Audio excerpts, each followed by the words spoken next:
নিষিদ্ধ ঘোষিত কোনো সংগঠনের কার্যক্রম ঢাকা রেঞ্জে চলবে না বলে কড়া বার্তা দিলেন ডিআইজি রেজাউল করিম মল্লিক।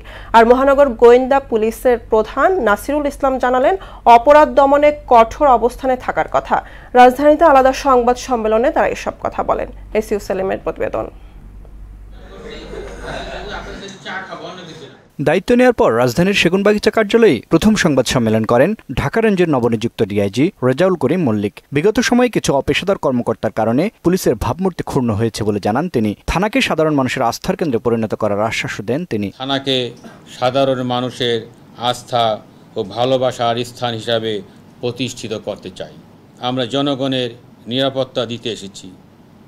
আমরা রেঞ্জে সন্ত্রাসী কর্মকাণ্ড, নিষিদ্ধ ঘোষিত সংগঠন কিংবা পতিত সরকারের দোসররা যদি জনগণের নিরাপত্তায় বিঘ্ন ঘটানোর বিন্দুমাত্র চেষ্টা করে, সেটা শক্ত হাতে দমন করার সক্ষমতা ঢাকা রেঞ্জে রয়েছে। এদিকে ডিএমপি মিডিয়া সেন্টারে এক ব্রিফিংয়ে ডিবি প্রধান নাসিরুল ইসলাম ছিনতাই, চাঁদাবাজি সহ নিষিদ্ধ সংগঠনের সব অপরাধ বন্ধে অভিযান অব্যাহত রাখার ঘোষণা দেন।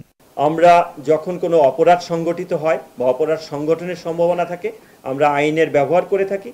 তা ভবিষ্যতেও এক্ষেত্রে যখন আমাদের কাছে এ ধরনের অপরাধ সংগঠনের কোনো সংবাদ থাকবে বা সম্ভাবনা থাকবে বা অপরাধ সংগঠন করবে, সেক্ষেত্রে আমরা আইনের সর্বোচ্চ প্রয়োগ সেক্ষেত্রে আমরা করব। রাজধানী সহ সারা দেশে স্বর্ণের দোকানে ডাকাতিতে জড়িত একটি চক্রের 7 সদস্যকে অস্ত্র ও গুলিসহ গ্রেফতার করার কথাও জানান তিনি।